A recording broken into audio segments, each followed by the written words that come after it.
Mana Pak, titik berdiri atau stance Anda terhadap perubahan kebijakan ini? Silakan Pak Retma. Ya, pertama-tama kami ucapkan terima kasih dulu nih sama, Kemenko, Kemendag ya, dan Kemenperin yang sudah mencoba untuk melindungi industri ini, termasuk dengan, Pak Presiden. Jadi ini kan, sesuai arahan Presiden tanggal 6, Oktober untuk melakukan pengendalian impor terhadap, salah satunya adalah pakaian jadi, barang jadi. Karena kalau untuk bahan bakunya tekstilnya pengendalian impornya sudah dilakukan di Permendag 25 sebelum Permendag 36. Nah, Permendag 36 ini untuk mengendalikan pakaian jadi. Nah, jadi ini sudah dicoba nih oleh Kemenko, oleh Kemendag, gitu, oleh Kemenperi. Tapi kan pada perjalanannya ada dinamika terutama diprotes oleh kalangan importir. Tentu ini importir yang protes gitu ya. Jadi akhirnya eh, dengan aksi sana sini ya, dengan aksi termasuk aksi memenuhkan pelabuhan supaya stuck gitu ya. Ini kan aksi sebetulnya ini banyak oknum bea cukai juga sebetulnya yang berang dengan peraturan Permendag 36. Jadi mereka melakukan aksi sana sini akhirnya pelabuhannya penuh gitu ya. Stuck akhirnya pemerintah harus ngalah gitu ya dengan dengan kondisi ya pelabuhan yang penuh gitu. Tentu ini juga kita agak aneh karena pelabuhan ini sebetulnya peraturan ini kan sudah diinformasikan sejak bulan Desember. Bahkan sejak November sudah dilakukan sosialisasi oleh teman-teman Kemendak. Tetapi banyak importir nakal yang memaksakan barangnya terus masuk. Jadi dia nggak mau ngurus PI, nggak mau ngurus izin, terutama APU ya, yang nggak mau ngurus izin.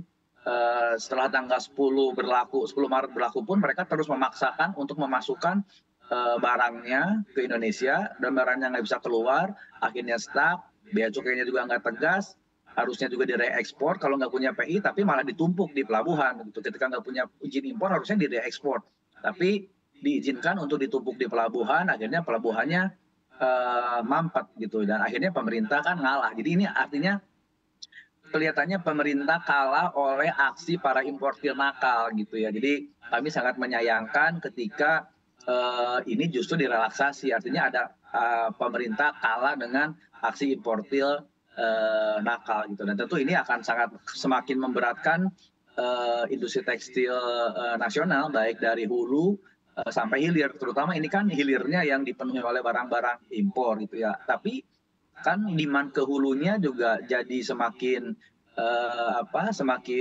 tersendat gitu ya, semakin sempit demand ke hulunya. Jadi akhirnya ini merusak rantai nilai dari hulu sampai hilir dengan adanya relaksasi ini begitu. Baik Pak Retma, nanti saya juga akan tanyakan begitu ya ke Pak Endru. Tapi ini menarik yang menjadi jawaban Pak Retma. Berarti kebijakan ini memang direlaksasi utamanya kalau Anda sebagai pengusaha dan juga yang melihat di lapangan secara langsung di pelabuhan. Alasannya adalah karena terjadinya penumpukan di pelabuhan itu sendiri Pak Retma.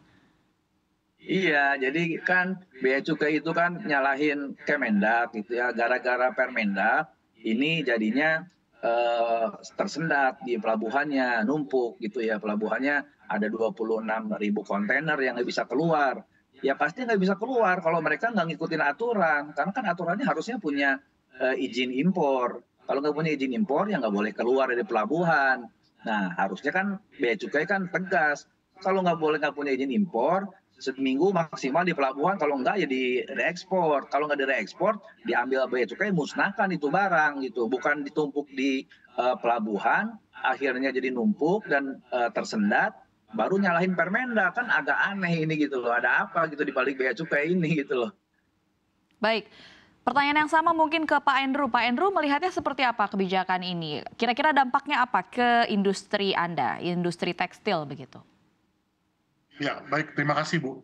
Kalau menurut saya senada dengan Pak Retma, kita setuju karena memang kita kan terintegrasi dari hulu sampai hilir ya. Jadi memang ketika di hilirnya itu kita nggak ada demand, otomatis kita semakin ke hulu itu ya sama-sama nggak ada demand karena kan kita ngambil dari kain dari sektor menengah dan sektor tengah pun juga mengambil benang juga dari sektor hulu begitu dan keserat seperti itu. Jadi karena memang kita itu di tekstil itu terintegrasi dari hulu sampai hilir ya akhirnya ketika sektor hilir ini tidak ada pasar karena tergerus dengan importasi yang sangat masif dan terlalu jor-joran, akhirnya ya semua berdampak, Bu, gitu. Dan ini sudah dirasakan saat ini, immediately itu sudah terasa oleh para IKM kita, gitu. Kemarin kita juga sudah mendengar dari IKM di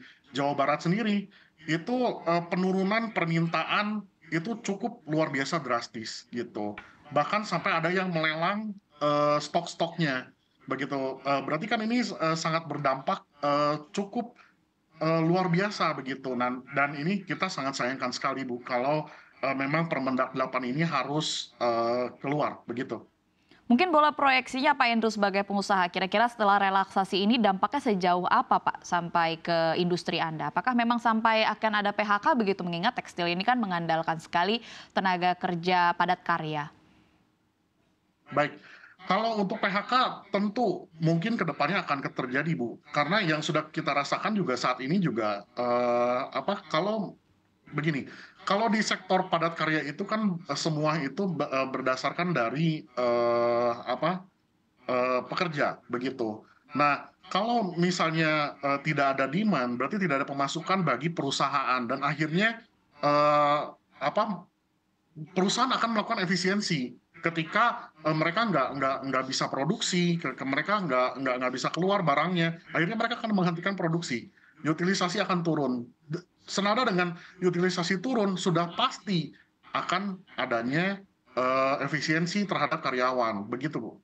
Oke, baik. Tapi kita tetap harapkan supaya tidak terjadi PHK ya di tengah situasi ekonomi yang sulit ini. Izinkan saya bertanya kepada Pak Retma. Pak Retma, ini menarik ya, karena kan mengingat akhirnya relaksasi ini dilakukan karena ada perubahan, karena ada penumpukan yang terjadi di pelabuhan begitu, bukan karena sesuatu yang terjadi secara makroekonomi, tapi karena ada suatu sistem yang tidak dijalankan dengan baik kalau tadi penjelasan Anda. Nah, kalau Anda melihat sebagai pengusaha juga begitu ya, sebenarnya apa sih Pak formulasi yang pas atau yang tepat untuk mendorong industri tekstil di Indonesia? Karena waktu Permendak nomor 36 diterapkan, nampaknya pada saat ini tidak berjalan dengan baik dan akhirnya relaksasi. Jadinya kan ini kebijakannya berubah dan justru malah berdampak buruk. Tapi sebenarnya menurut Anda harusnya seperti apa sih Pak Retma? Sebetulnya Permendak 36 itu sudah tepat ya. Jadi sebetulnya seperti perintah Pak Jokowi tanggal 6 Oktober, saya sangat selalu ingat itu tanggal 6 Oktober gitu ya, karena perintah Pak Jokowi clear pada waktu itu untuk melakukan pengendalian impor. Nah, caranya mengendalikan impor ini kan bukan melarang impor, ini kan mengendalikan impor. Jadi kalau mengendalikan impor itu memang ada beberapa prosedur yang harus dijalani oleh importir. Jadi nggak jor-joran. Jadi sekarang ini kan banyak importir yang protes, saya minta kuota 1 juta kok cuma dikasih setengah, saya cuma dia, jadi nanti dia minta kuota lagi, jadi dia bilang dia paksa masukin barangnya, kuotanya lagi diurus ya, Kemenperin nggak akan ngasih kuota lagi kan, namanya juga pengendalian. Jadi kalau misalkan, dan karena Kemenperin harus mempertimbangkan suplai dari dalam negeri, kalau semuanya dikasih izin impornya, ya ngapain dikendalikan, ya udah aja dilepaskan.